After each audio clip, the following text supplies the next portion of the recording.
empezamos. Bien. Cuando tú estés listo, me dices. Listo. Bueno. Pues, me queda claro. No sé cómo estuvo su sesión del viernes con Lourdes y con Vero, pero la idea en esa sesión era tener la misma discusión que hubo el jueves, pero ya digamos sin las bases científicas y más bien pues ver cómo está el asunto del panorama nacional y sobre todo pues, más enfocado a lo estatal y a lo local. Y que creo que bueno, ha sido reiterado porque también se comenzó planteando, no sé hasta dónde fueron muy específicos, pero íbamos planteando el plan de acción climática de Juárez, etc. Entonces ya es algo que se ha estado conversando, ¿no? Entonces lo que yo voy a hacer el día de hoy es seguir con esa misma tónica, pero voy a preparar el terreno para digamos, tener una reflexión sobre qué está pasando en las agendas internacionales y esas cómo se conectan con lo nacional y subnacional y cómo además esto incide de alguna manera o tiene una relación con el marco legal regulatorio y la construcción de capacidades a escala local. Entonces voy a primero ir planteando diversas. No es todo lo que hay en el ámbito internacional, es simplemente alguna de las no voy a plantear todo, voy a plantear algunas cosas como muy emblemáticas de la agenda internacional y a propósito de esto pues voy a estar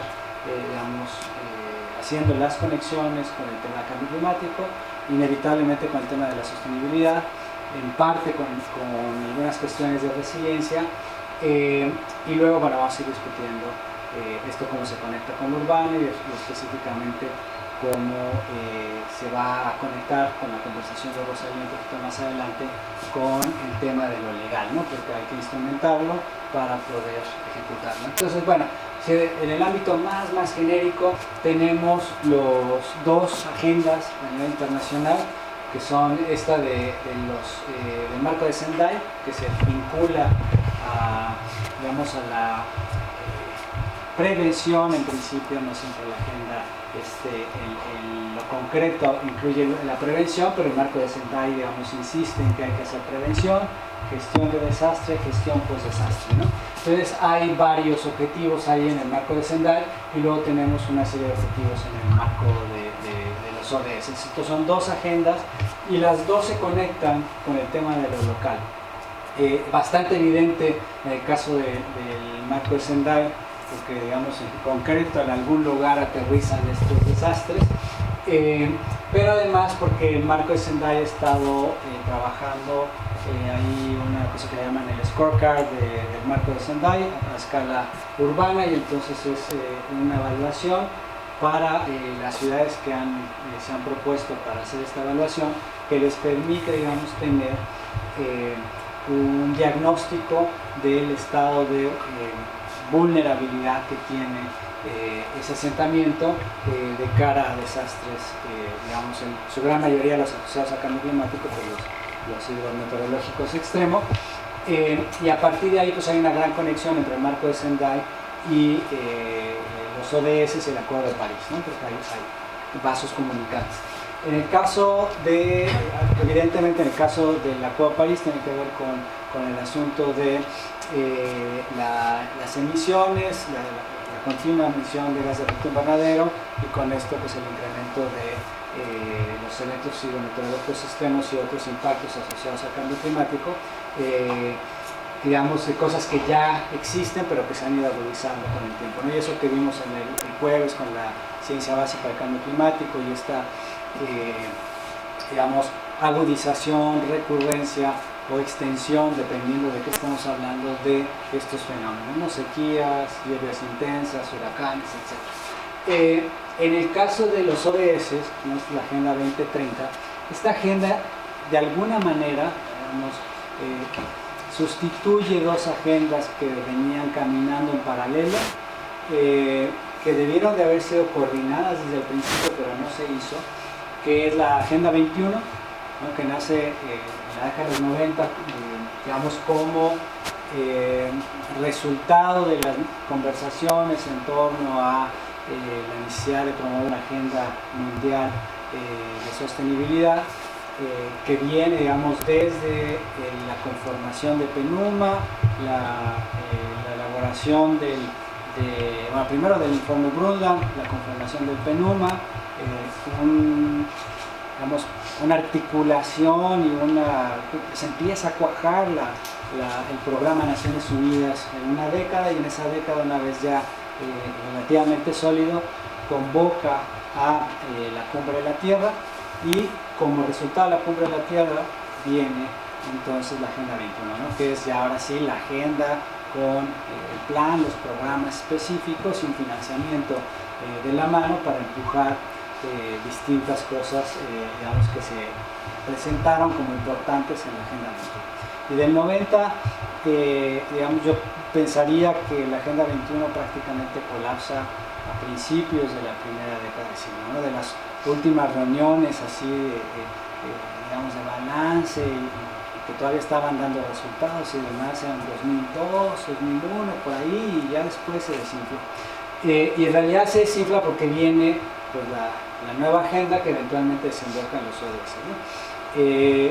Al mismo tiempo están los objetivos del milenio, que es una agenda ya no ambiental, sino de desarrollo, y en gran medida en términos de desarrollo social y económico, ¿no? Esto de cero pobreza, etcétera, etcétera, ¿no? Entonces, todos estos objetivos, tanto de la Agenda 21 como de los objetivos del milenio, cuando acaba el milenio, pues no se acaban de cumplir, hay que hacer una continuación de esfuerzos, y se fusionan, por así decirlo, esas dos agendas, y nace la Agenda 2030, que es la de los ODS. Y para eso tuvo que haber un impasse, digamos, de toda la primera década del siglo XXI, para que fuera cuajando la agenda de los ODS, pensada, digamos, a que en el 2030 entonces íbamos a tener, pues, varias cosas, ¿no? Entre tantas, por ejemplo, objetivo 1, cero pobreza o no pobreza, y es un objetivo que ya estaba en los objetivos del milenio, ¿no? El tema del hambre, lo mismo, es algo que se repite, o sea, son deudas sociales que ahí se mantienen, ¿no? Hay varios más, ¿no? Pero este objetivo, el 11 que está aquí, tiene que ver específicamente con asentamientos humanos sostenibles. Y entonces este pega directamente a la nueva agenda urbana, que es otra agenda que no tengo en la presentación, pero que es importante porque es la agenda que desde el Programa de Naciones Unidas para el Hábitat, o No Hábitat, lanza, ¿no? Esa es una agenda que, si la leen, que se llama la nueva agenda urbana,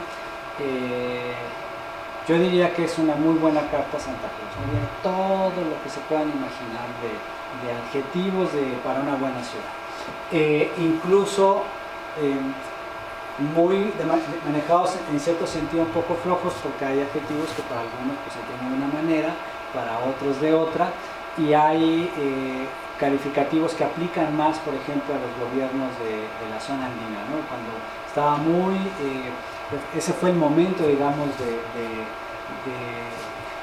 el momento en que se plasman las palabras de la Agenda 21, es un momento en el que está, por ejemplo, Correa, ¿no? En su momento más álgido, digamos, de fuerza en el poder como presidente, y entonces desde el gobierno de Correa, pero también de Evo Morales, de Venezuela, logran lanzar o incorporar, hacen una coalición e incorporan dentro de la nueva agenda urbana cosas como, por ejemplo, buen vivir, ¿no? Entonces el concepto de buen vivir en la agenda urbana. Entonces hay cosas de este estilo, y lo que quiero decir con esto es que es una agenda de lo ideal, una carta a Santa Claus, pero que además busca generar consensos, y va a estar buen vivir adentro, y se va a repetir 2 o 3 veces, eso va a atraerse a los paisanos, que lo ponemos, no hay ningún problema.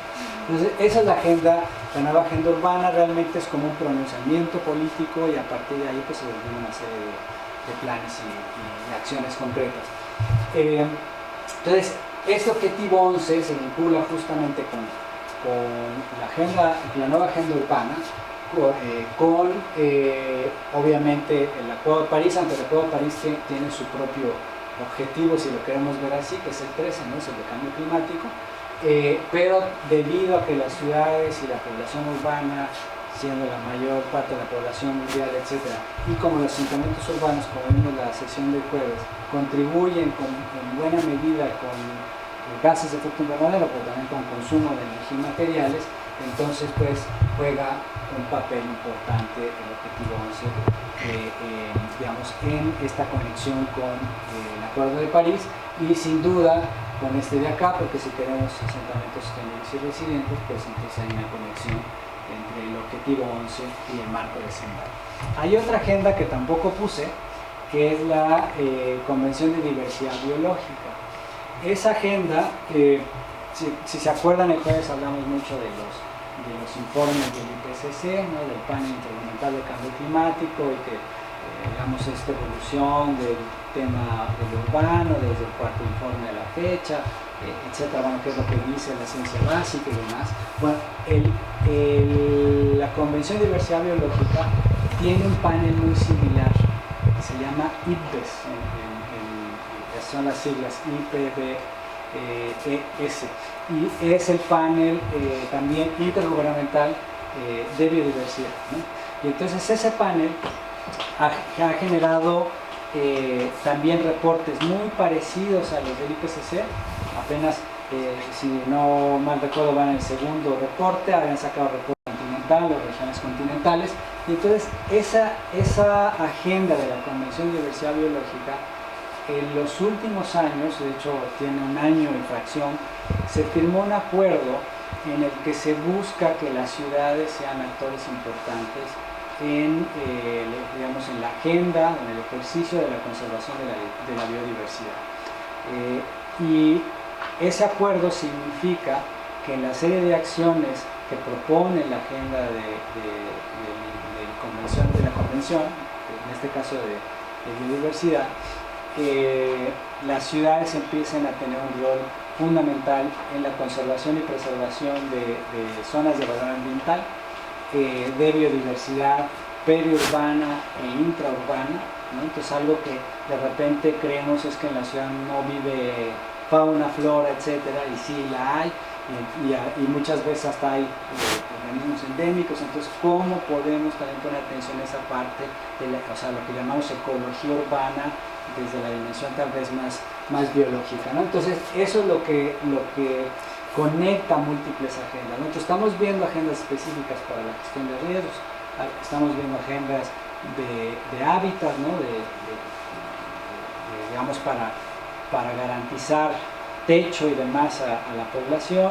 Estamos hablando de una agenda climática, de una agenda que busca integrar la agenda de sostenibilidad con la agenda de desarrollo, y todas van caminando en paralelo y están todas conectadas de alguna manera, ¿no? Y se van conectando a nivel de temas y a nivel de escala. Entonces, yo he estado hablando solamente de la escala local, ¿no? Además de lo urbano, pero se van conectando también en el ámbito de la política nacional, etc. Y eso es bien importante, porque una de las cosas que hemos observado, sobre todo en los grupos de trabajo, digamos, internacionales, que están viendo cómo ir construyendo, renovando, modernizando no solo la narrativa, sino las agendas de trabajo. Una de las cosas que hemos estado viendo, sobre todo desde el PENUMA y desde el IPCC, que es los espacios en los que yo he estado últimamente, es que el grado de incidencia de estas agendas a escala nacional es bastante alto, pero luego para penetrar a nivel subnacional, o sea, gobiernos de estados, ¿no? En nuestro caso, o gobiernos municipales, empieza a perder mucha fuerza, ¿no? Y es lo que veíamos en la sesión del jueves, ¿no? Por ejemplo, muy poquitos planes de acción climática, de los 2.400 y poco municipios, pues hablamos de máximo poco más de 2 centenares de planes de acción climática a escala local.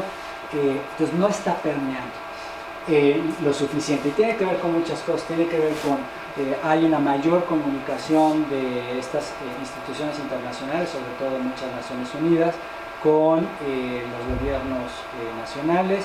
La propia banca de desarrollo, aunque opera también a nivel estatal y local, tiene mayor incidencia a escala nacional, sobre todo porque aunque un banco de desarrollo, dígase BID, dígase CAF, ¿no? En el caso de América Latina, aunque ellos financien un gobierno local, quien da el aval es el gobierno federal. Entonces el contacto sigue siendo vía el gobierno federal, ¿no? Entonces, esa es una de las cosas que hemos observado, ¿no? que penetra fuertemente a nivel nacional y conforme va bajando hacia lo local, va perdiendo fuerza. Y esto tiene varias implicaciones, ¿no?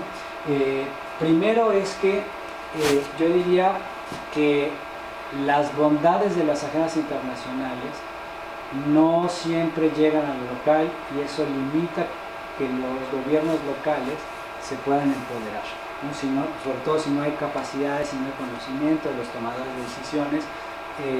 Digamos, hay municipios que ya tienen ciertas capacidades. Yo diría que nunca hay capacidades ideales. Todos los municipios, incluso los más preparados o los que tienen sus planes, incluyendo el municipio de Juárez, no tienen las capacidades ideales. Siempre estoy seguro que si le preguntamos a Verónica nos va a decir algo sobre financiamiento, sobre personal, etcétera, etcétera, ¿no? Lo típico de siempre es que todo lo que es cambio climático y resiliencia son temas transversales que no les ponen dientes, entonces los ponen en el municipio en algún lado y luego tienen que ir negociando. Entonces tiene que ser gente muy hábil que pueda hacer acuerdos, que pueda convencer a los pares que tienen el ejercicio directo del presupuesto o que inciden en lo que interesa incidir, ¿no? Movilidad, espacios verdes, etcétera. Bueno, normalmente lo lleva obras o lo lleva la Secretaría de Movilidad o de Transporte, como se llame, ¿no? Entonces, esto hace que si los municipios locales no conocen el tema, no están empoderados, digamos, no reconocen la importancia del tema y empoderan a los actores que toman las decisiones a escala municipal, es muy difícil avanzar en las agendas. Y normalmente las agendas que avanzan a nivel local, yo diría que casi sistemáticamente es así, es porque hay un liderazgo político, ya sea del propio presidente, de la presidenta municipal o de la gente que ellos ponen, digamos, para empujar la agenda ambiental, climática o de resiliencia, ¿no?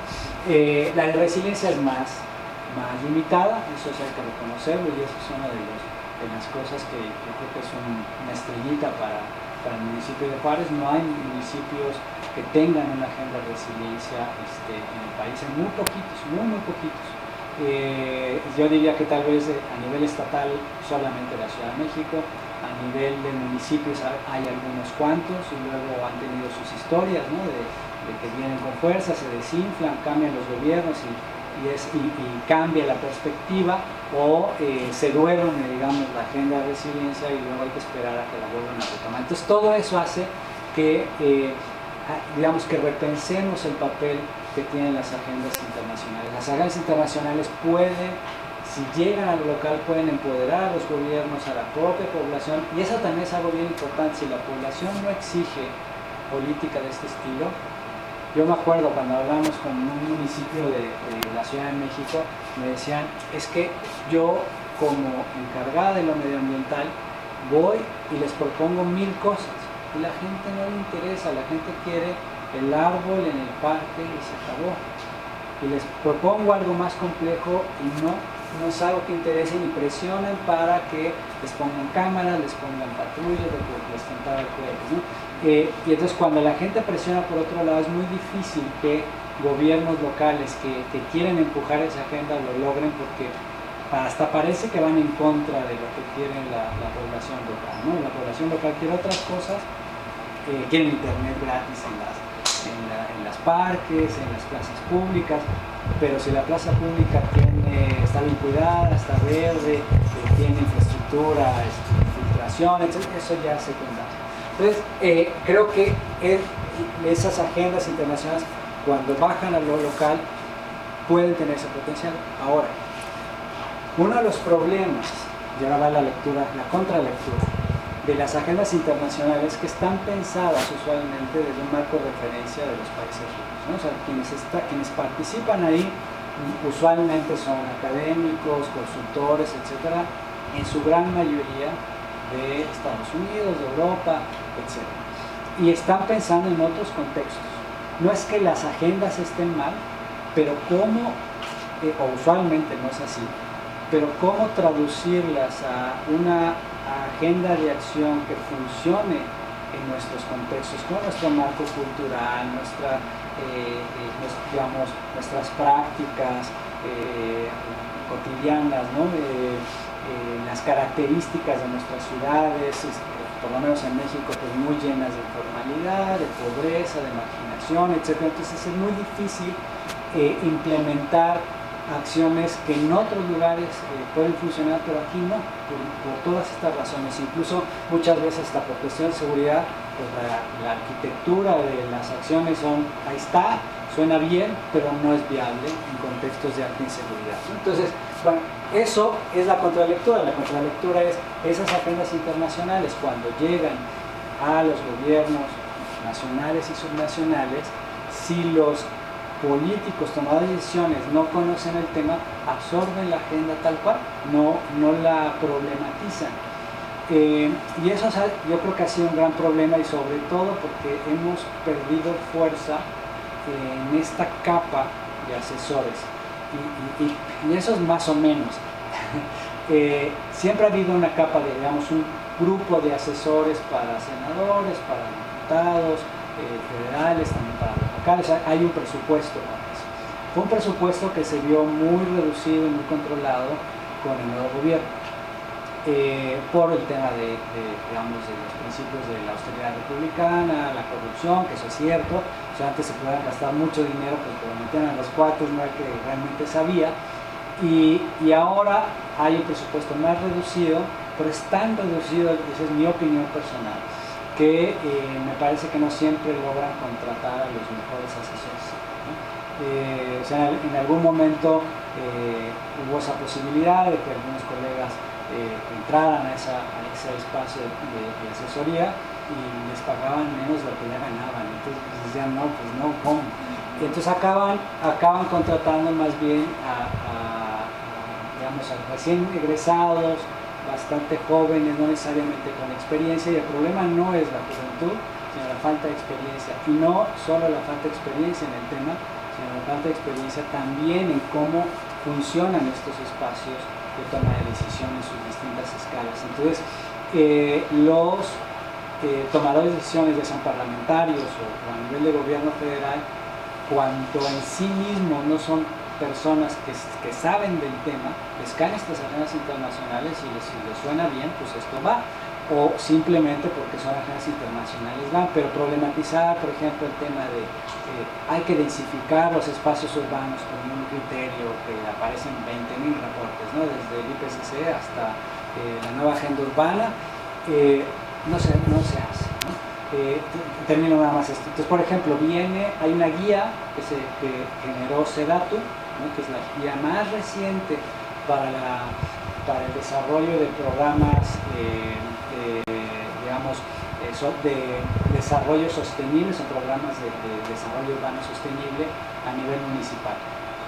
Acá hay una historia que no voy a contar, pero nada más les digo, el tema del ordenamiento territorial ha estado moviéndose de un lado al otro hasta que surge la SEDATU en 2007, es muy reciente esta secretaría, y hace un par de años o menos lanzan esta guía, pero hay una guía que ya había hecho la Semarnat antes, porque como ha estado el tema del ordenamiento territorial, específicamente el urbano, bailando en la Sede Sol por algún tiempo, y así ha estado hasta que eventualmente lo pasaron ya a esa secretaría por primera vez en 2007, y el ordenamiento ecológico, que tiene la Semarnat desde sus orígenes. Entonces el ordenamiento del territorio ha estado además dividido, pero bueno, en fin, esta es como la breve historia detrás, que se puede explicar por qué pasó esto, todo el tema de los conflictos de atribuciones de cada una de las dependencias, el nivel de importancia que se le dio a cada ordenamiento a lo largo de la historia, en fin, todo esto es importante. Pero lo que quiero decir con esto es que sale la guía, y la guía repite el tema de densidad tal cual como lo presentan las agencias internacionales, PENUMA, sobre todo ONU Habitat, ¿no? Que es donde se alimenta mucho la SEDATU, porque además la oficina de ONU Habitat en México está en la Secretaría, ¿no? Adentro de la SEDATU. O sea, hay una comunicación directa muy grande, y entonces permea este discurso tal cual. pero eso es un discurso muy gringo, muy gringo. O sea, ahí es que nada más hay que cruzar un ratito y uno dice, ¿qué es esto? O sea, para caminar de dos, tres tiendas hay que caminar 1 kilómetro, es horroroso, te tienes que mover siempre en automóvil, en fin, ya conocen la historia. Y entonces esta propuesta de que hay que densificar nuestras ciudades no es que esté mal. Hay ciudades más densas, ciudades menos densas en nuestro país, pero como vimos la vez pasada, ¿de qué tipo de densidad estamos hablando? Y no es solo densidad, sino esos monstruos del suelo, es conformación de centros urbanos y subcentros urbanos bien conectados con digamos, transporte público masivo, en fin, lo que vimos la vez pasada, ¿no? Entonces,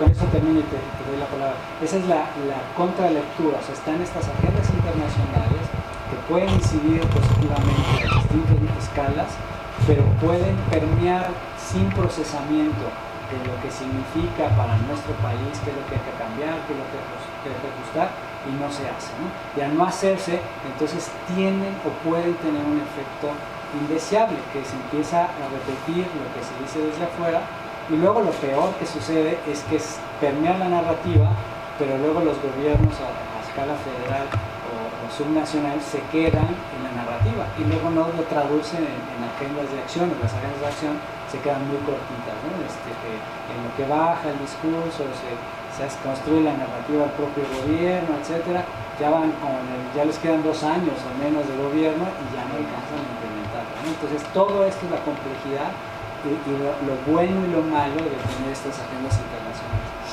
Sí. Bueno, el plan municipal de desarrollo de aquí de Juárez sí está basado en la Agenda 2030 y de hecho, por ejemplo, hicieron mesas de trabajo para adecuar los objetivos para lo local. Por ejemplo, el objetivo 14, que creo que es algo de vida marina, pues lo quitaron, ¿no?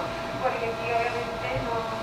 Entonces creo que sí fue un esfuerzo que se hizo después de la sociedad civil. Y de hecho hay una organización que mide cómo van los avances de la Agenda 2030. Sin embargo, sí creo que falta mucho. Bueno, están bastante mejor que otros lados, ¿no? Porque en otros lados no se ha hecho ni siquiera la discusión. Pero sí, o sea, no es que todo sea así, ¿no? O sea, puede permear, el gobierno estatal le interesa empujar el asunto, y hay gobiernos locales que, como digo, hay liderazgos, y los liderazgos es cierto, no siempre vienen del gobierno, puede ir del gobierno, puede el gobierno con otros actores, ¿no? Y pueden ser los actores sociales, pueden ser actores académicos, por ejemplo, cuando hay, digamos, núcleos universitarios muy fuertes y hay un grupo de académicos que ahora ya está de moda los ODS, vamos a medirlos, eso empuja la agenda a nivel del ámbito de la academia, ¿no? Entonces encuentran estos socios de manera relativamente natural. El tema es luego cómo pasar de la narrativa a la acción, y eso es súper complejo, ¿no? Cada caso es totalmente diferente, a veces o sea, el decir vamos a hacer cosas pero no hay presupuesto, pues mejor no diga nada. Bueno, no quiero decir eso, pero digamos no es suficiente nada más con decir que se va a hacer algo, hay que ponerle gente, dinero, construir las alianzas necesarias, etc. Entonces eso de repente a veces es más difícil. También tiene que ver mucho con la cultura local. Hay veces que hay ya contextos culturales en los que la gente ya está acostumbrada a hacer asamblea, la menor excusa, a articularse y tener discusión. O sea, eso, cuando existe ese tipo de conversación social y tejido social, avanza mucho más los procesos de coproducción, de conocimiento, de soluciones, de construcción de alianzas. Cuando no está, es que hay que trabajar hasta en eso, y eso es muy difícil también, ¿no? Y hay veces que al revés, lo que hay es que hay experiencias que han destruido esa conversación social, yo diría, segregado la conversación entre grupos de poder, entre digamos, niveles, estratos sociales, etcétera, y hace muy difícil poder construir consensos. O sea, está tan destruido el tejido social que hay que reconstruirlo, y parte de los responsables de eso no siempre es el gobierno, a veces es, por ejemplo, yo diría, igual como extranjero de tierras juarenses, pues yo diría, la condición de inseguridad que sufre el Estado, que sufre la ciudad, es parte de lo que dificulta la reconstrucción de un diálogo social que permita reunirse a construir soluciones, empujar proyectos, etcétera, que además siempre es difícil porque pues uno ve que la decisión que tome va a pisar intereses. Entonces el tema ahí es qué tan sólido es el tejido social que pueda hacer contrapeso a ciertos intereses, o qué tan sólidas son las alianzas entre gobierno y sociedad civil, o entre lo que fuese, para hacer contrapesos a otras agendas, ¿no? Pero eso va a ser muy variado. Entonces eso requiere de los expertos de cada lugar, que conozcan las historias y demás, pero es parte de este ejercicio de traducir narrativa en práctica, ¿no? Bien, estas son unas. Hay otras cosas que han estado sucediendo, ¿no? Y estas son más raras, se conocen menos. Hubo una cosa que se le llamó Diálogos de Talanoa para ciudades y regiones. Y fue un ejercicio que se empujó en 2017, 2018, como parte de la Convención Marco de Cambio Climático, ¿no? Entonces, creo que eso no lo mencionamos la vez pasada, pero si nada más lo aclaro, dentro de Naciones Unidas hay una Convención Marco de Cambio Climático que, digamos, ahí están representados los distintos países miembros, casi todos los países del planeta, y son ahí en ese ámbito, en el ámbito de esa convención, en la que se negocian los acuerdos sobre cambio climático. De ahí que se emergió el protocolo de Kioto, el acuerdo de París, etc., ¿no? Entonces, como parte de una de las reuniones de la COP, de la Convención de las Partes, sobre cambio climático, se lanza esta propuesta, y es una propuesta que lo que busca es empoderar los gobiernos locales y regionales, sobre todo los locales.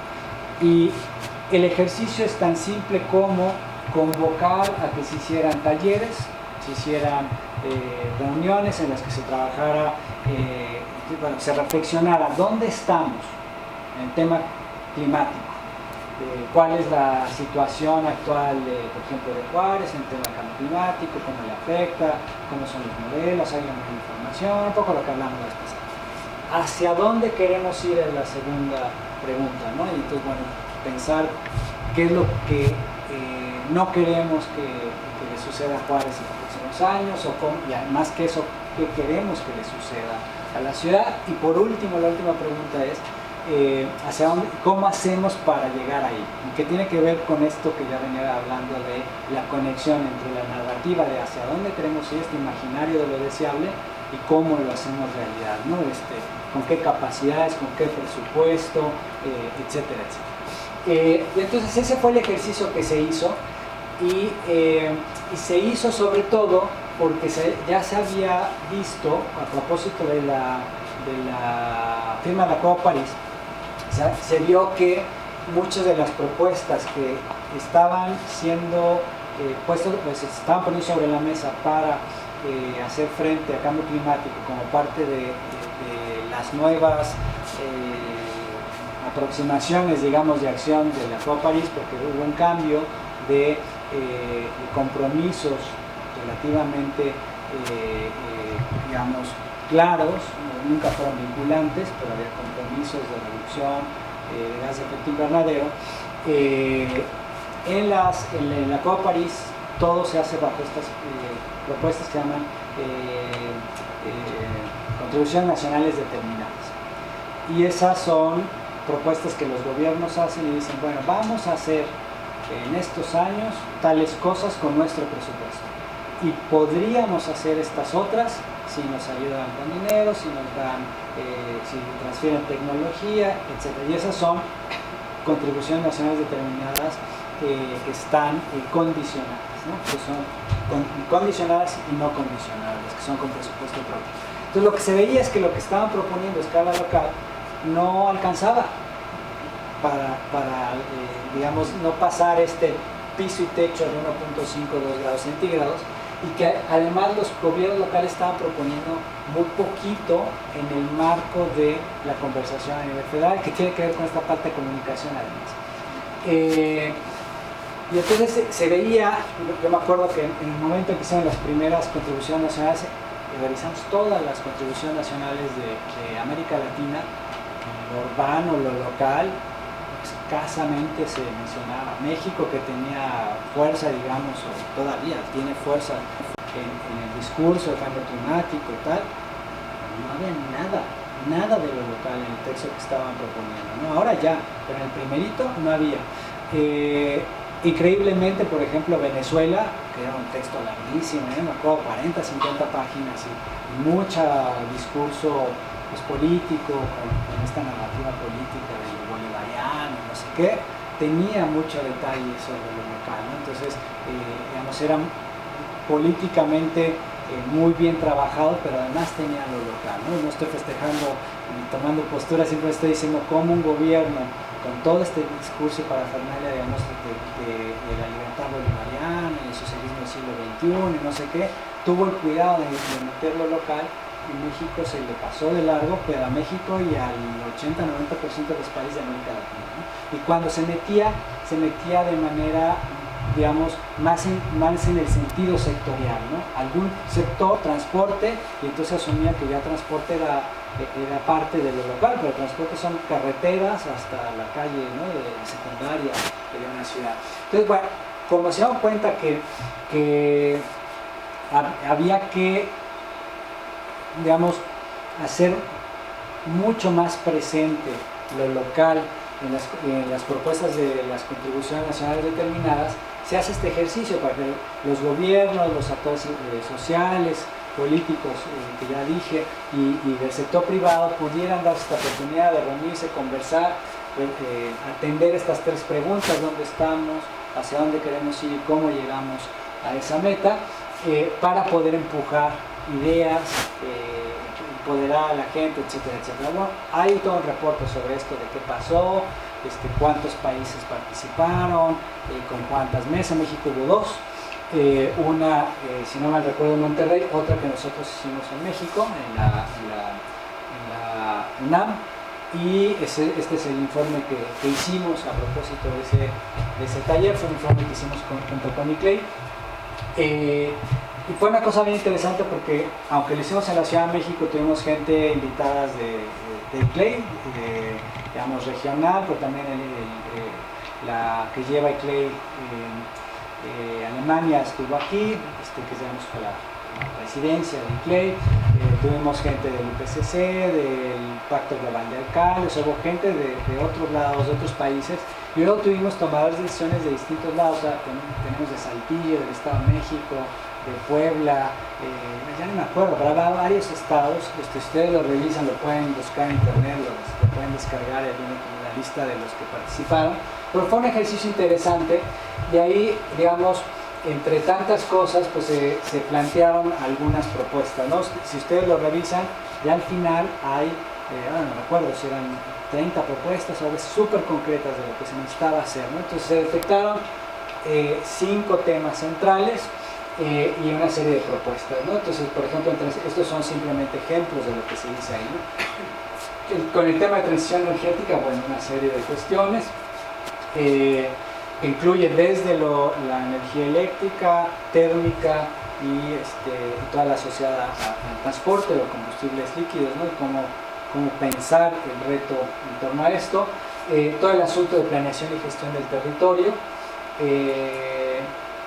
lo de arquitectura sostenible, diseño bioclimático, que tiene que ver ya más con las edificaciones en individual.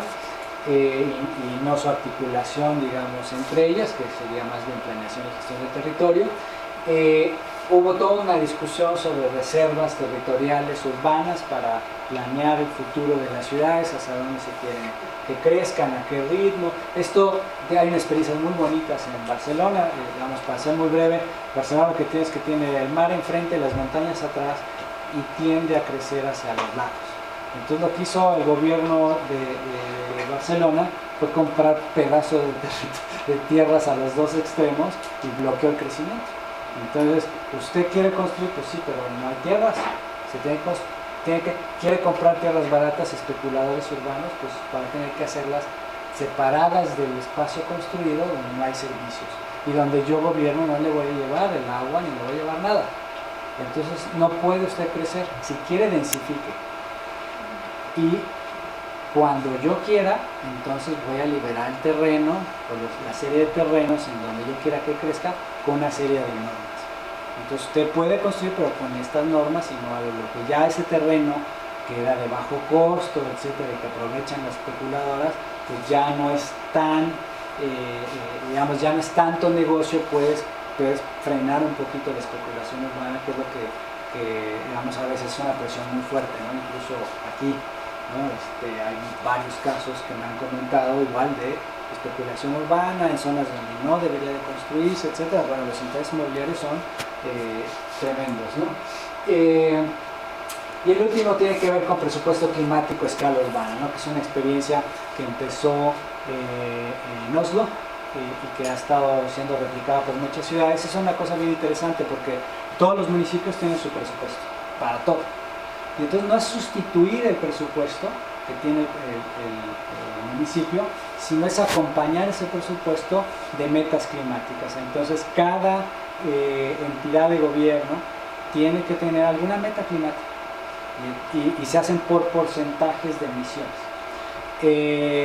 Y esa meta climática, si usted no quiere gastar tanto para cumplirla, pues asóciese con la otra secretaría, con la otra dependencia, y entonces de manera natural, como tenían que cumplir con porcentajes de reducción de emisiones, oye, si nos juntamos, y entonces era la manera de hacer un esfuerzo más chiquito y más barato, pero los forza a coordinarse, ¿no? Y entonces con esto se ha ido avanzando, porque además ustedes pueden hacer poquito, que les salga barato el primer año, pero el segundo van a tener que hacer otro poquito más, digamos más, pero por encima de lo que ya hicieron anteriormente. Entonces eso hace que la agenda con el tiempo forzosamente se vaya fortaleciendo, ¿no?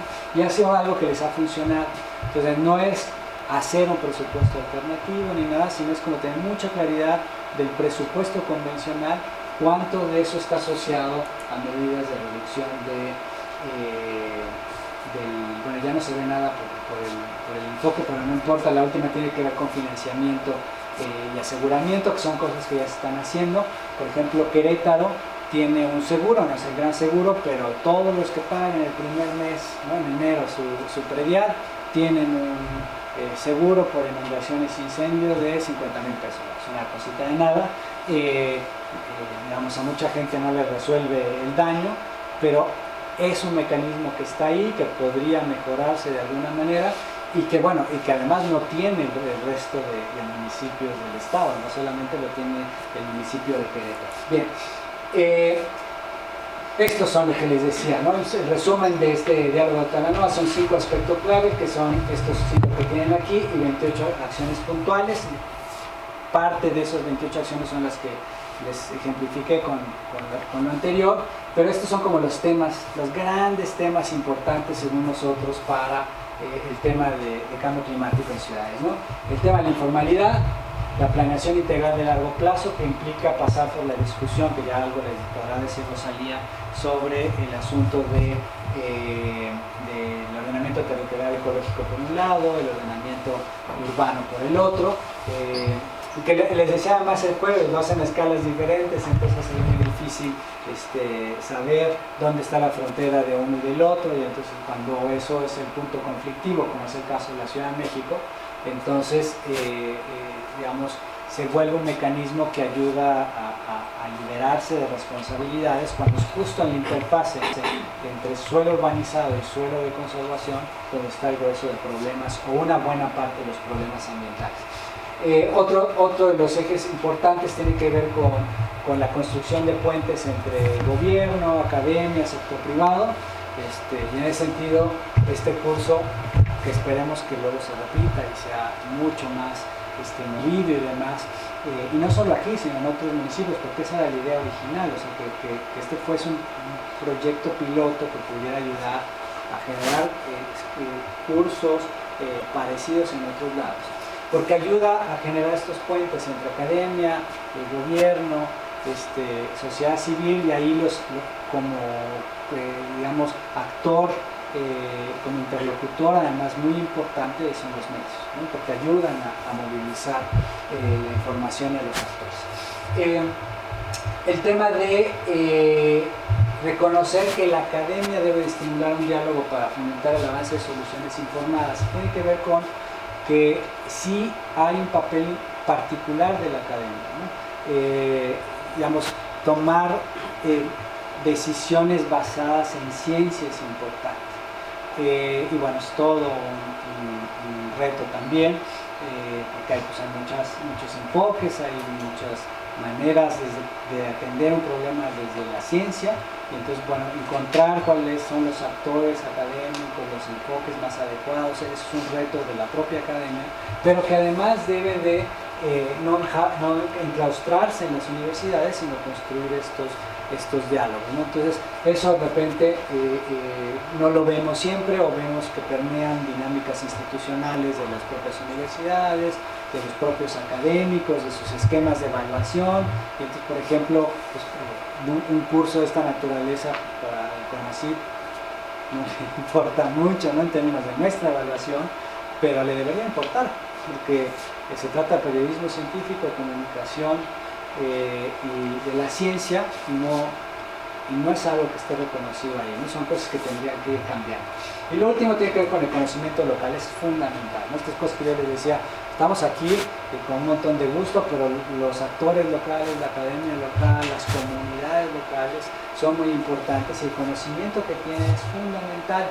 Muchas veces hay prácticas de la población, y eso es algo que, por ejemplo, se conversaba el jueves, que decían, desde los medios de comunicación, el ir buscando estas historias valiosas, etc. Yo creo que es importante ir posicionando que el consultor de la Ciudad de México, el consultor internacional de la Rockefeller, ¿no?, hablando de que la Ciudad Juárez fue parte de este proyecto, pues sí, tendrá algo que decir, pero acá también hay actores que tienen algo que decir, ¿no? Desde cómo se comporta el clima, desde qué medidas la población desde hace mucho tiempo toma frente a ciertos fenómenos particulares del clima, y ayuda a reducir la vulnerabilidad de la gente, a construir soluciones, etc. Les pongo un ejemplo para que quede más claro. Me voy a hacer un poquito del tema de cambio climático, pero ayuda como a tener muy claro esto. Cuando fue el accidente porque además nace así desde la ciencia, sobre todo la física, en los 70 nace este llamado de reconocer la importancia del conocimiento local. Puede ser conocimiento tradicional indígena o simplemente local. Entonces, cuando hubo el accidente de Chernobyl, hubo un grupo de científicos ingleses que mandaron a lo largo del territorio a medir la radiación para ver qué tanto estaba contaminado. Y fueron, midieron, hicieron su mapa. Y unos años después, pues mandan a otro equipo también de científicos a medir la radiación, a hacer lo mismo, a actualizar los datos. Y cuando llegan, esto lo cuenta un académico que digamos, empezó a tener esta discusión sobre la importancia del conocimiento local. No sé si esa es la manera como ellos lo vieron, pero yo lo voy a expresar así.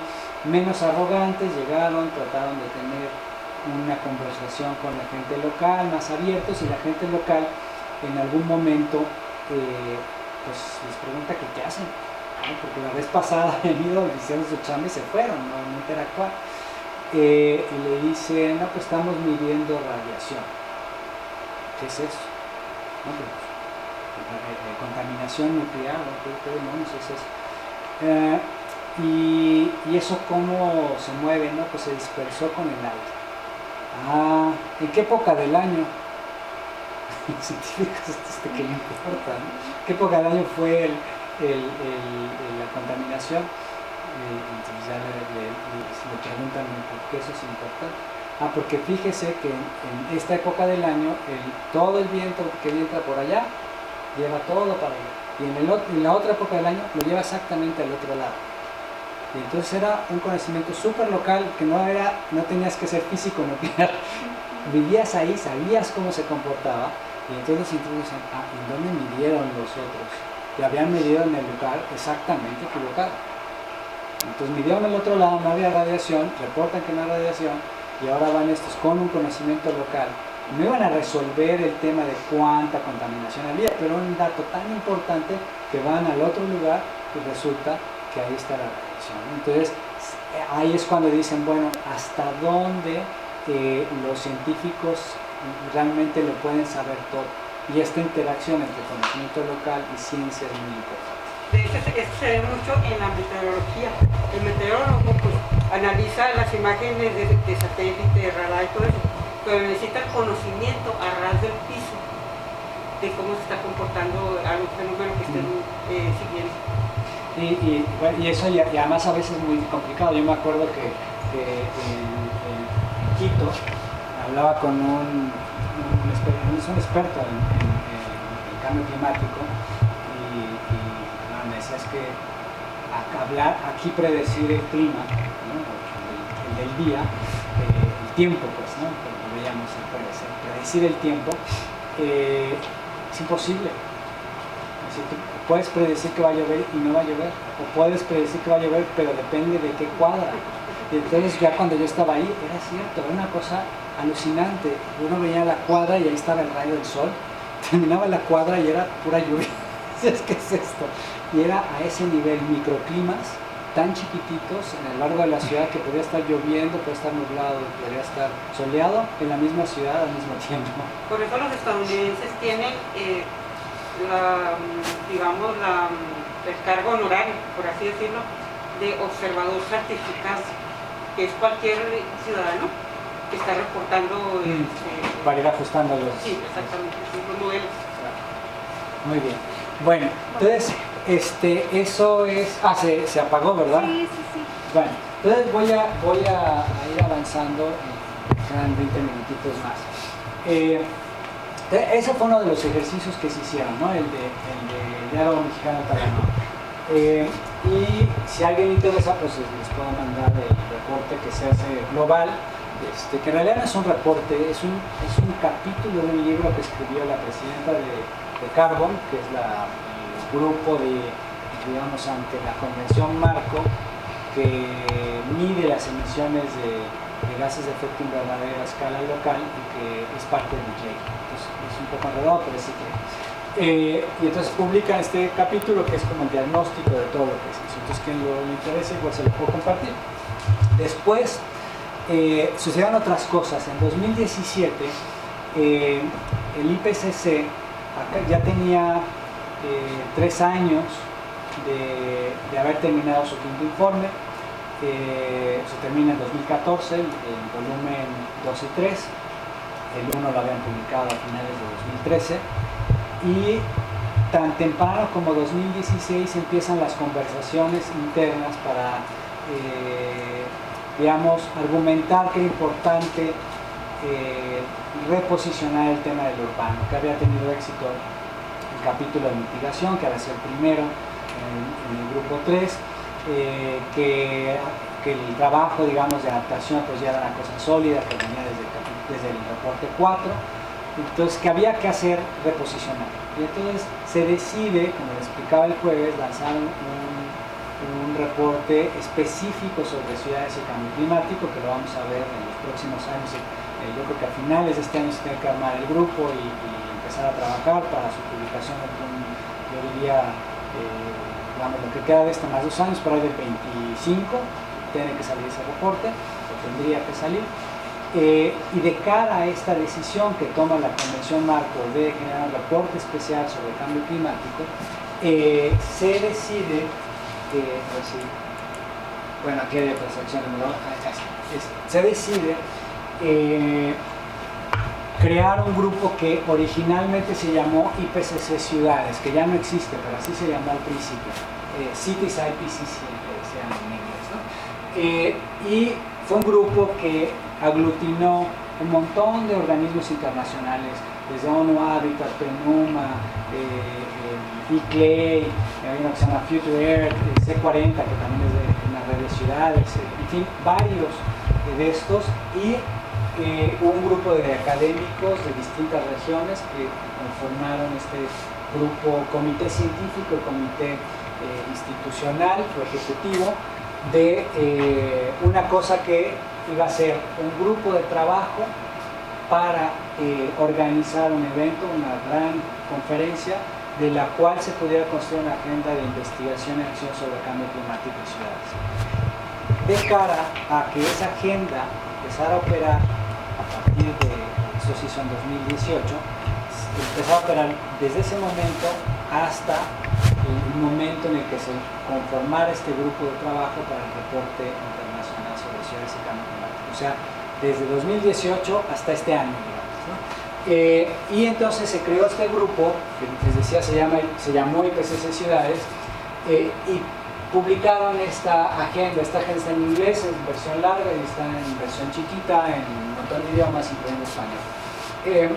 Y aquí, igual lo que se propone, casi que el corazón de la propuesta, si tienen los detalles, pues hay que leerlo, es un textito relativamente corto, como de 25 páginas, una cosa así, la versión corta es menos de 10, pero esencialmente plantea esto, ¿no? Plantea que los temas más importantes, según la conversación que se dio en una conferencia en la que hubo más de 1000 gentes en Canadá, se hizo esa reunión y entonces se construye esto, ¿no? Que los temas más importantes o urgentes de atender es el tema de planeación urbana y diseño urbano, el asunto de infraestructura, digamos, gris, verde y azul, la infraestructura tradicional más la infraestructura verde y azul, todo el asunto de producción y consumo sostenible, ¿no? Que prácticamente es uno de los ODS, el asunto de financiamiento como algo central para todos los asentamientos independientes o ciudades, independientemente en dónde están, norte o sur, el asunto de la informalidad como fundamental a escala urbana, obviamente con mucho más peso en los países del sur global que en el norte global, pero pues en los dos hay, en ciudades ricas y ciudades pobres hay informalidad, y todo el tema de la incertidumbre que tiene que ver con la incertidumbre del conocimiento del cambio climático, que era algo que estábamos discutiendo el jueves, y la incertidumbre que genera en el propio proceso de toma de decisiones, ¿sí? Y poco lo que veíamos, por ejemplo, en los mapas, ¿no? Si el mapa te dice usted no es vulnerable, pues no hago nada, pero es que si lo mide a otra escala resulta que sí es vulnerable, o un pedacito de su municipio es vulnerable. Entonces, esa incertidumbre generada de cómo se procesan los datos, de qué tipo de conocimiento hay, etcétera, tiene implicaciones en los dos sentidos: incertidumbre en los propios modelos y incertidumbre en el propio proceso de toma de decisiones derivado de esa incertidumbre de los modelos.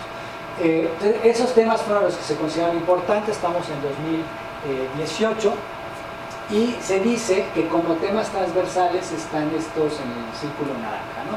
Que va a ser muy importante cada vez más el desarrollo de modelos y de datos a escala local o a escala urbana, que se requiere una aproximación sistémica, que esto ya viene incluso con una literatura muy amplia de lo que se llama nexos urbanos, entonces empezar a pensar cómo se vincula el agua con la energía, entonces el Water Energy Nexus o Food Energy Nexus, así hay muchas cosas que se han estudiado en la literatura de los nexos urbanos, y lo que tratan de hacer es simplemente empezar a ver la complejidad de los sistemas urbanos y romper con esta mirada sectorial que es típica de los gobiernos. O sea, hay un problema con los gobiernos, en general, con todos.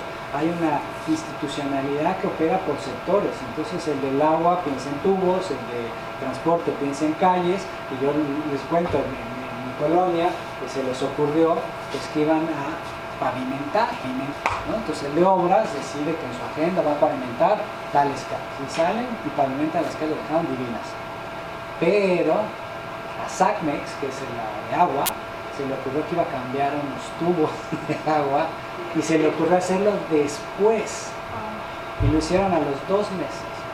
Entonces tuvimos 2 meses de calles lindas, rompieron todo eso, metieron los tubos y dejaron todo parchado horroroso. Dejaron de tirar de horroroso. sí. 2 meses después llegó gas natural, y lo único que quedaba de las orillas más o menos decentes también, porque iban a meter los tubos de gas natural, entonces despedazaron la calle.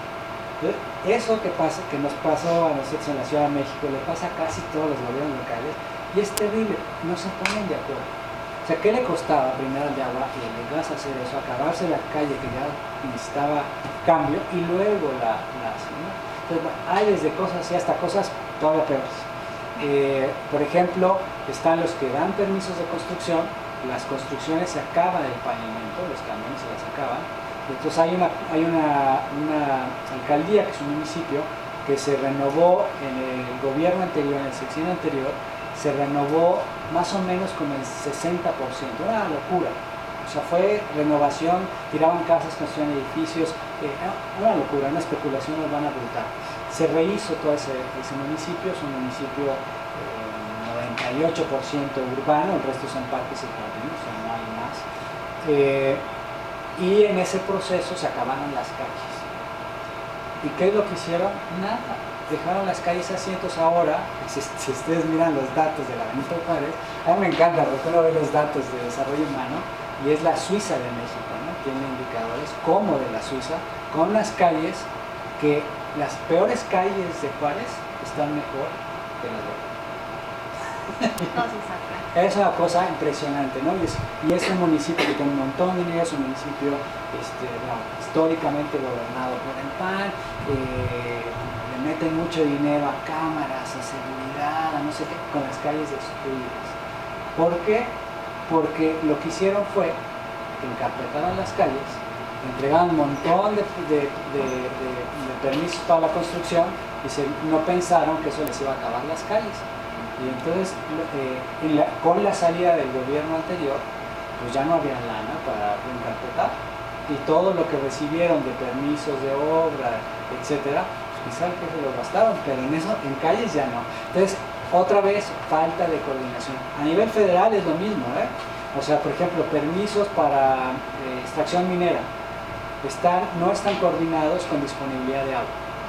Y el principal insumo de la actividad minera, o uno de los principales, es agua. Entonces se dan independientemente de si hay agua o no, porque eso ya no le corresponde a la Secretaría de Economía, que es la que da permisos de minería, sino al que le corresponde con agua y ya su problema, ¿no? Entonces esta falta de comunicación es brutal, y parte de lo que se quería reflejar ahora en la discusión del urbano, pues es que hay que romper con esa práctica sectorial y apostarle a una visión sistémica que ayude a empujar una actuación diferente. El tema de la escala es súper importante, ¿no? O sea, hay problemas urbanos que no se pueden atender a escala local, ¿no? Ahora estamos haciendo la evaluación de la política de la Ciudad de México y estamos evaluando al gobierno de la Ciudad de México, pero no estamos evaluando los gobiernos municipales, porque no es lo que nos pidieron que evaluáramos. Y tampoco estamos evaluando a otros gobiernos como el del Estado de México, donde está la zona metropolitana, ¿no? Pero los problemas de la Ciudad de México se explican a escala local, muchos, y a escala metropolitana, otros. O sea, el tema de residuos no lo entendemos sino a escala metropolitana porque exportamos el grueso de los residuos. El tema de calidad del aire no lo entendemos más que a escala metropolitana, sino es que megalopolitana. Entonces tenemos toda una política de que, digamos, cuando se habla de contingencia ambiental, mínimo entran los 76 municipios de la zona metropolitana y si está muy grave el asunto se extiende más. Entonces hay una coordinación a otras escalas que es muy importante. Entonces también eso es todo un reto, cómo evaluar la política de una escala local o de una ciudad que desborda un municipio y cómo pensar esta coordinación ya no entre las distintas secretarías o dependencias de gobierno, sino entre distintos niveles de gobierno, que eso es fundamental. Y luego, no solamente niveles de gobierno, porque lo metropolitano no es un nivel de gobierno. Y eso es otro problema. No hay entidades, son muy poquitos casos en el mundo que existen entidades, de gobernanza de algún tipo a escala metropolitana. Es muy, muy escaso eso. Por ejemplo, ni siquiera en países como en Estados Unidos, en toda la bahía de San Francisco, que son un montón de condados, ahí no existe un gobierno regional que ayude a coordinar esa locura pues sí, pero prácticamente es un asentamiento urbano continuo. En fin, o sea, hay muchos casos que no son así. Todo el asunto de gobernanza que hemos estado ya platicando un poquito, pues también como un tema central, transversal. Y luego este último ahora al final, que son simplemente puntos de entrada que se propusieron, ¿no? O sea, que era importante empoderar a las ciudades para la acción, que era muy importante construir alianzas, colaboraciones entre distintos actores, y el asunto de coproducción de conocimiento, ¿no? Que aquí hay, en ese punto, que hay distintas formas de entender coproducción, ¿no? Yo diría que la parte del entendimiento más tradicional es que, digamos, la coproducción se hace a partir de un taller en el que el gobierno escucha a la sociedad civil y eso ya es coproducción, o se hace a partir de la institución internacional que llega y hace un acuerdo con el gobierno local y eso ya es coproducción, y, en fin, o una consulta con el actor privado y ya es coproducción, y hay quienes que dicen que no. Para coproducir realmente hay que sentar a los actores a construir soluciones de manera horizontal que emerjan de un diálogo digamos, constructivo, armónico, propositivo, etcétera, y que en ese proceso ayude a resolver las grandes desigualdades que hay entre distintos actores, ¿no? En los procesos de toma de decisiones. Son distintas formas de entenderlo, pero en cualquiera de las dos formas es importante la coproducción, o sea, este ejercicio también de conversar, de construir consensos y demás, aunque sea, digamos, limitados, también son importantes y no se están haciendo en todos los casos, ¿no? Entonces, bueno, esto se hizo en 2018, esto evolucionó, se hizo un evento a finales del año pasado, que lo hizo el Pacto Global de Alcaldes, junto con el mismo consorcio que hizo lo anterior, digamos que ya les enseñé. Entonces, como continuación, esto lo hizo, como pueden ver aquí abajito muy chiquito, ustedes igual no lo ven, pero bueno, aquí dice Future Earth, IPCC, C40, etc. Todos estos que participaron junto con un montón de dependencias de Naciones Unidas participan, pero ahora el líder es el Pacto Global de Alcaldes, lo cual es muy interesante, porque el Pacto Global de Alcaldes representa el liderazgo de los alcaldes y en este caso en concreto de la mano del sector privado. Entonces fue el sector privado el que anduvo, porque se hizo a partir de una iniciativa del Pacto Global de Alcaldes que es sobre energía, anduvo muy interesados en renovar la conversación, y entonces acá lo único que surge nuevo, ya está el reporte, acaba de salir el jueves pasado o antepasado, el reporte de qué pasó con esto, que lo quiero igual se los comparto, lo encuentran en la página de ONU Habitat, pero salen dos temas nuevos, ¿no? Uno de los temas es justicia y equidad, que yo no sé cómo se nos pasó, honestamente, en el primero. Había además gente, y era, bueno, es que hubo varios problemas, se hizo en Canadá, hubo un problema de visas, bueno, fue todo un día. Y sí hubo quejas de que hubo gente del sur global que quiso atender una. Pero hubo quejas de agencias de cooperación de países del norte que decían no están nuestros socios, y no estaban porque no habían conseguido visas, porque no habían conseguido financiamiento para ir, etcétera, etcétera, y decían no vemos a nuestros socios del sur global. Y yo creo que esa fue, sí había gente, pero había muy poquitas, eso sí es cierto. Yo creo que esa ausencia reflejó esa carencia, ¿no? Que ya no sucedió en este evento que fue virtual y que empujó mucho esta discusión, pero que además no solamente fue porque ahora había gente de África y de Asia pobre, no de Asia rica, ¿no? O de América Latina, sino que fue un momento COVID total, por eso se hizo virtual. Y entonces el tema COVID trajo mucho el tema de las injusticias. Y obviamente entró otro asunto, ¿dónde anda? Ya lo perdí.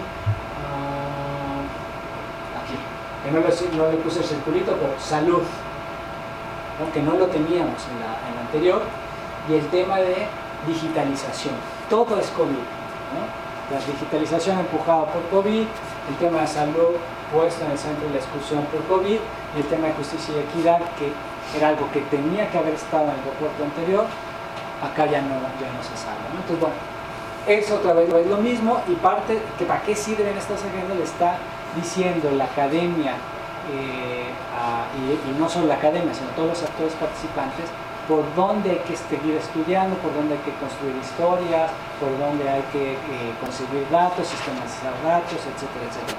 Porque lo que viene es que todo lo que se haga en torno a estos puntos clave que estamos viendo, en materia de publicación de artículos y demás, nos va a servir para los que, espero estar, no sé, pero si es que estoy, los que estemos en la elaboración del informe del IPCC sobre ciudades que les digo que van a arrancar el próximo año, con un grupo que se conforma en este, ¿no? Entonces, bueno, esta es otra de las agendas, y estas agendas y va a incidir mucho cuando salga el reporte del IPCC.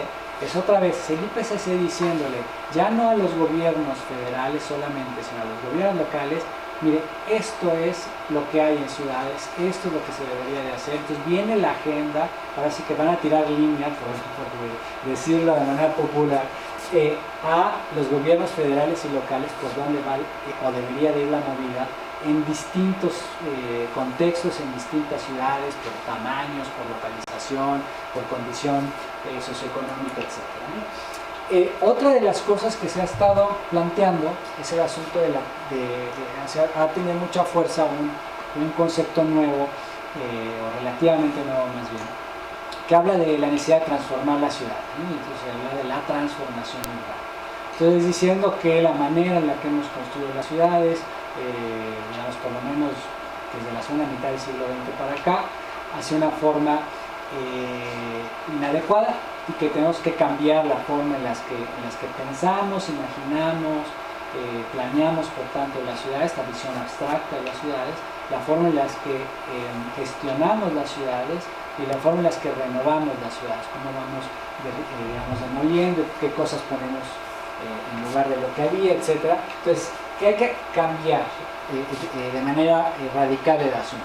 Entonces, ahí entra un montón de acciones que pueden tener una función doble. Y entonces, para esto me sirve esta gráfica. Cada puntito se supone que puede ser, o sea, la gráfica representa una acción.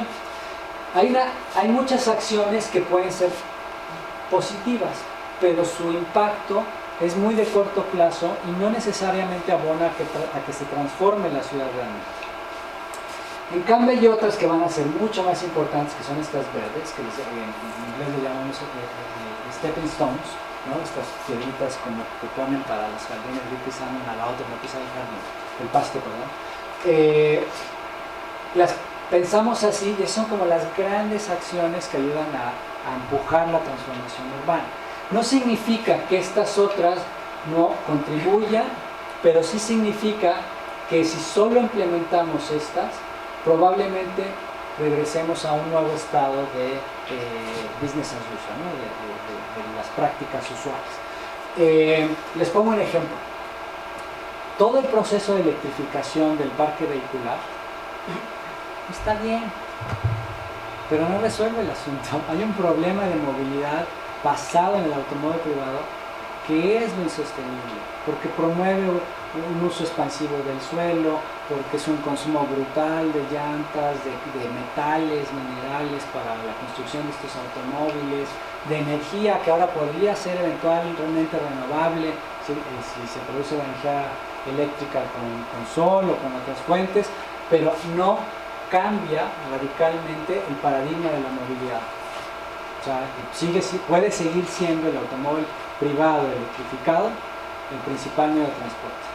Entonces, al no atacar de fondo el paradigma de la movilidad, pues sí ayuda, por ejemplo, para ciudades como la Ciudad de México, que es una olla, ¿no?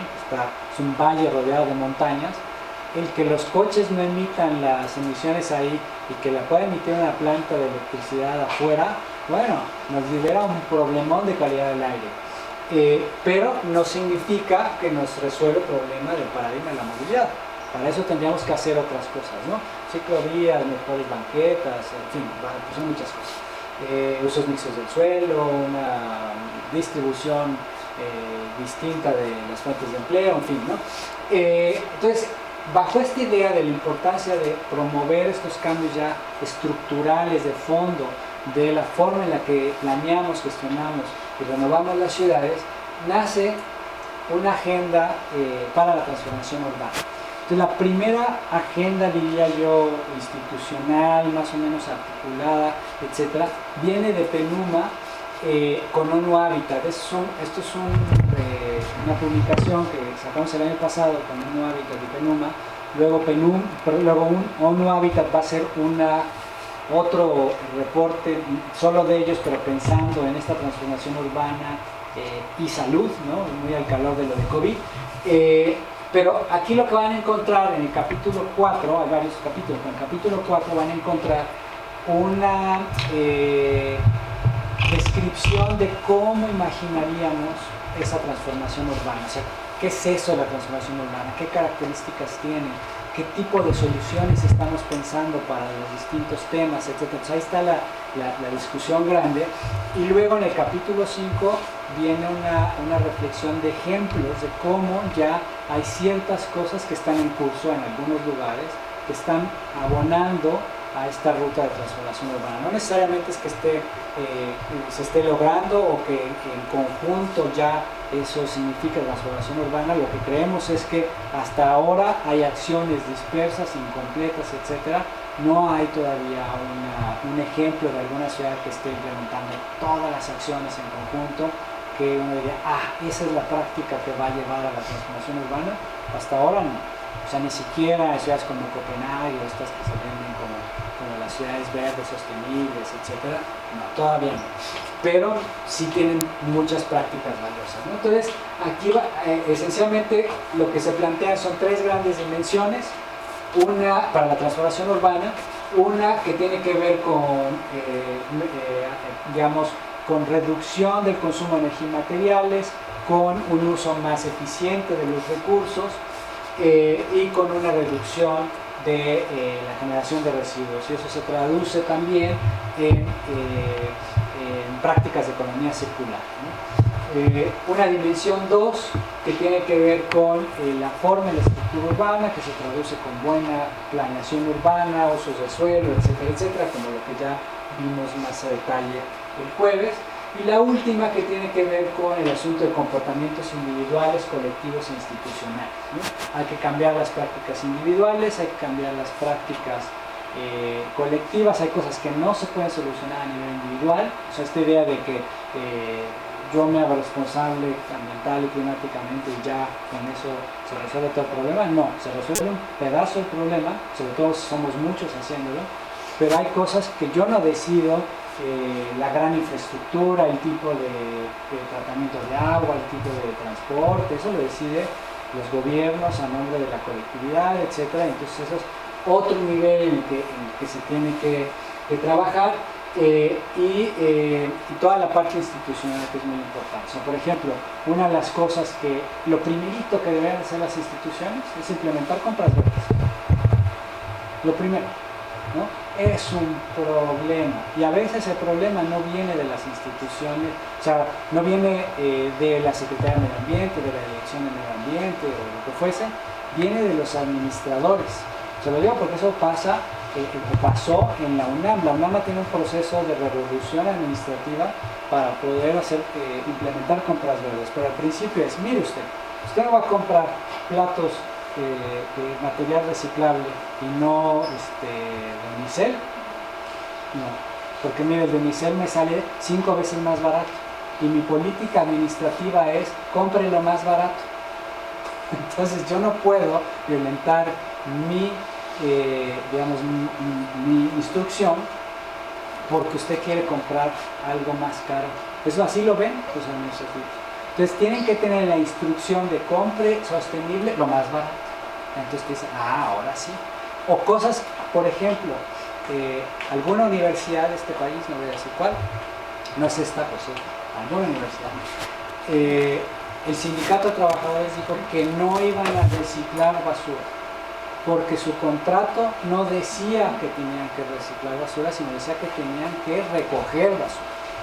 Entonces solo la iban a recoger y no iban a reciclarla. Lo único que tenían que hacer era ponerla en un lugar específico y se acabó. No.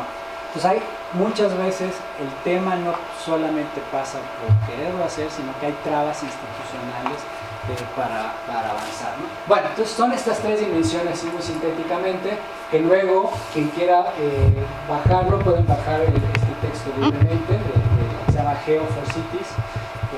Geo viene de Global Environmental Outlook, y van a encontrar pues ya algunos más carnita, ¿no? Van a encontrar que dentro de la primera dimensión de ciudades circulares pues se hacen propuestas específicas para alimentos, para agua, energía, edificaciones, materiales, residuos y emisiones, lo leo por los que están hasta atrás. En la segunda dimensión, pues cuestiones de características geofísicas de cada asentamiento, del tipo de ecosistemas urbanos, de soluciones basadas en naturaleza, de infraestructuras urbanas, cómo se planean, cómo se gestionan, temas sobre acceso y movilidad, y cuestiones de resiliencia social y redes de resiliencia, ¿no? Que esas son muy importantes también.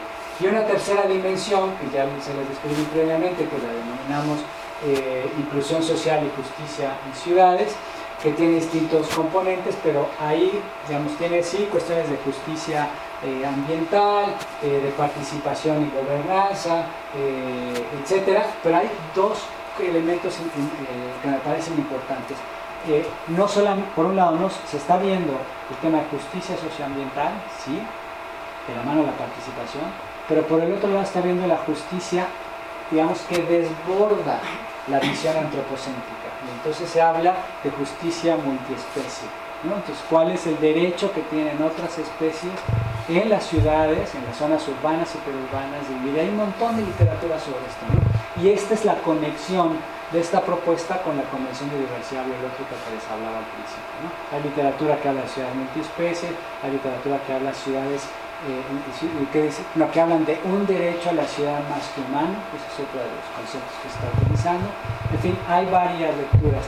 Y así como ejercicios, si lo buscan y lo leen, tenemos un caso que a mí me gusta porque es latinoamericano, que es el de Curridabat en Costa Rica, que es una ciudad que está planificando el espacio urbano de la mano de los espacios verdes, la biodiversidad, etcétera, de manera relativamente exitosa. Ahí la llevan, es que van en el tercer gobierno y los dos se iban con mucha fuerza y este último parece que no está respondiendo de la misma manera. Bien, ya para ir terminando. Todas estas medidas que analizamos a detalle, más o menos a detalle, les planteamos casos, por ejemplo, ejemplos de reciclaje de materiales o de economía circular de materiales de construcción o de residuos, en fin, así cosas ya muy específicas con casos concretos. Luego lo vinculamos con las agendas. Y entonces esto que yo comenzaba diciendo de cómo las distintas agendas internacionales se hablaban entre sí, etcétera. Bueno, nosotros lo que hicimos fue las distintas acciones para la dimensión 1, 2 y 3, cómo se vinculan con la agenda cambio climático, o sea, con la Acuerdo de París, con los ODS, con el marco de Sendai, etcétera, y ahí vamos diciendo cada una de ellas. Ahí desgraciadamente no se ve bien, pero digamos aquí dice salud, hay los distintos temas que tienen acá, ¿no? Estos distintos temas los analizamos acá, pero ahora de cómo se conectan con las distintas agendas internacionales. Y ahora aquí el reto es, sí, está muy bonita nuestra propuesta abstracta, pero todos los ODS, como les indicaba el jueves, pues van mal, ¿no? Y van mal porque iban mal, porque luego vino COVID, porque luego vino la crisis de COVID y porque ahora está la guerra y todo en conjunto, y parece que lo COVID nos acaba de ir, ¿no? Entonces, hay un reto muy, muy, muy grande. Y aquí, nada más para darles el dato, ¿no? O sea, está la crisis económica que genera COVID, vienen los paquetes de fiscales de apoyo para al calor de la crisis COVID, y entonces resulta que estos de aquí son los países pobres, el sur global. O sea, en principio, no necesariamente, pero en principio los más afectados por COVID. Digo no necesariamente porque no están así, no Estados Unidos, México, China son los más afectados por números, en términos de vidas más o menos igual, pero todos estos son los países ricos, esto es dinero. Entonces, ¿quién tiene más dinero para recuperarse a sí mismo? Los ricos, ¿no? ¿Quiénes están gastando menos para recuperarse? Son los pobres. Que el problema aquí es que si no fueron tan afectados en términos de contagios, en términos de muertes, los países pobres, en términos socioeconómicos están devastados.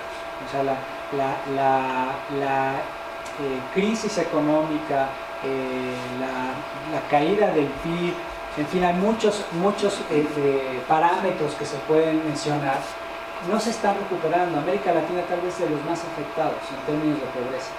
y México en particular. México es el más afectado en términos de agudización de la pobreza al calor de COVID. Y eso, digamos, traído con el gasto, pues se vuelve un reto brutal, ¿no? Porque, y entonces ahora les digo lo de los colores. Este gasto clarito morado o este gasto clarito rosa es gasto de rescate, o sea, es el gasto que se va entre los dedos, es el gasto corriente que se va rápido. Lo demás, el que le sigue, el siguiente color más o menos, bueno, intermedio digamos, es el de recuperación, ¿no? Y este más oscuro no se especifica. Entonces digamos que en el mejor de los casos, todo lo que es más oscuro podría ser gasto que se puede invertir para avanzar en la agenda de sostenibilidad y cambio climático, lo cual no está sucediendo. Eso, no, ya no, bueno, me la voy a brincar tantito a ver si está más adelante. No, ya no está. Bien, lo cual no está sucediendo porque el grueso del gasto, el 90%, 96% del gasto se está yendo a prácticas usuales, o sea, energía convencional, combustibles fósiles, más carreteras, más calles, incentivo a la gasolina, ¿no? O sea, bajar el precio de la gasolina, etc. Pero no se está yendo a energías renovables, no se está yendo a todo lo que se debería estar haciendo, ¿no? Entonces, eso es un problema importante. Ahora, hay muchos otros elementos que se consideran importantes para el tema de transformación urbana, que están aquí y que nosotros señalamos en el reporte que les he mencionado, que bueno, hay mucha repetición, ¿no? Cuestiones de educación, de coproducción de conocimiento que ya estoy conversando ahora, el tema de colaboración, de construcción de nuevos esquemas de gobernanza, en fin, hay varias cosas por ahí que se necesitan atender. El último, que déjenme ver si me da tiempo, si no ya me pasé, aquí lo dejo, pero que lo único que quería era plantearles el tema de las agendas de resiliencia, que es otra que se construye a nivel internacional, muy de la mano de la Rockefeller, que cerró el programa hace un par de años, dejó a 100 ciudades, no todas, fueron como 80 y pico ciudades con planes de resiliencia, algunas, no todas, con sus oficinas de resiliencia, y de ahí para acá ha pasado mucho. Hay unas que la han institucionalizado y ahí se mantienen, hay otras que desaparecieron, se cambiaron de modalidad, que es el caso de la Ciudad de México, no una oficina autónoma, ahora se incorporó a una secretaría, en realidad una dirección dentro de una secretaría. En fin, entonces Bacan ha ido cambiando ese proceso, pero sigue estando ahí esa agenda de resiliencia. ¿Cómo va a ir cocinándose con la de sostenibilidad, con el cambio climático como parte de esa gran agenda de sostenibilidad? Y cómo entra como parte de esta, porque yo creo que lo que viene es mucha literatura de transformación urbana, por ejemplo nosotros llamamos transformación urbana sostenible, incluyente y justa, pero dentro de eso está resiliencia. Entonces lo que creo que vamos a estar viendo es como este análisis cada vez más integrador de todas estas agendas que están buscando atender lo climático, lo ambiental, la cuestión de resiliencia urbana, etcétera, etcétera, ¿no? Entonces, bueno, aquí lo que les ponía es simplemente un montón de ciudades donde estaba la resiliencia y algunas cosas que en la literatura se han planteado que es muy importante preguntarse cuando uno está planeando y pensando en resiliencia. Bueno, resiliencia según quién, para qué, cuándo, dónde, por qué y cómo, ¿no? Entonces son cosas que hay que preguntarse al momento de estar pensando en la resiliencia. Yo les dejo la presentación, ya pueden ver con las preguntas más detalladas en torno a esto. Esto salió además de un trabajo que sacamos en un libro de Springer este año, en donde se hacen entrevistas a muchos tomadores de decisiones y especialistas en América Latina sobre resiliencia, para tratar de indagar si realmente hay una perspectiva muy particular de resiliencia urbana en América Latina o no. Nosotros concluimos que sí, que hay ciertas características de cómo abordamos la resiliencia urbana en la región, ¿no? Y bueno, lo que ya les había dicho, hay muchas sinergias y tensiones entre sostenibilidad y resiliencia urbana, eso lo comentaba el jueves, y entonces entender eso también como parte de la discusión, ¿no? Y esto sigue siendo lo mismo, las tensiones. Y ya no me da tiempo porque va a estar esta cosa ¿Ya está conectada? Todavía no puedo porque Bien, entonces ya termino. Varios puntos de conclusión, ¿no? Las decisiones que hoy en día se tomen van a determinar la capacidad para afrontar, para transformar nuestras ciudades. Las políticas de desarrollo urbano y ordenamiento del territorio tendrán que vincularse estratégicamente a esta visión de lo sistémico. Hay que estimular mayores eficiencias en todos los niveles urbanos, promover la reducción de los consumos más elevados a la par del aumento, en el caso de nosotros, de los mexicanos, del aumento del consumo de los que menos tienen y no cubren sus necesidades básicas, que tienen que ver con lo que les mostraba del metabolismo urbano el jueves. Hay que pasar de modalidades lineales de consumir, digamos, extraer recursos, transformarlos, consumirlos y tirarlos, a modalidades más circulares de reciclarlos, reusarlos, etc. Hay que promover los ejercicios de intensificación estratégica más adecuados para cada ciudad. Esto es algo que vimos el jueves. Y el asunto de nuevos modelos de negocio y esquemas de financiamiento que van a ser fundamentales, ¿no? Y todo el tema de inversiones de mediano y largo plazo, un poco la discusión con lo que les mostraba de COVID y cómo se están gastando los dineros, porque además cuando se decide construir una refinería o se decide construir un segundo piso en la Ciudad de México, etc., son inversiones que van a durar 40, 50, 100 años. Y entonces nos atan a un cierto consumo de energías, a una cierta práctica del uso del suelo, etcétera, etcétera, ¿no? Entonces, bueno, yo concluyo aquí y les doy las gracias. Ahora entiendo que Rosalía debería estar ya conectada, entonces si quieres podemos tomar un descansito de unos 5 minutos, algo así, en lo que Rosalía se conecta. Y bueno, cualquier cosa, pues estoy con ustedes por vía correo, entonces pues nada más. Les dejo mi correo por aquí, anda. Bueno, ya esto ya no responde, pero ustedes se los pueden pedir con gusto a los organizadores y me pueden contactar. Muchas gracias.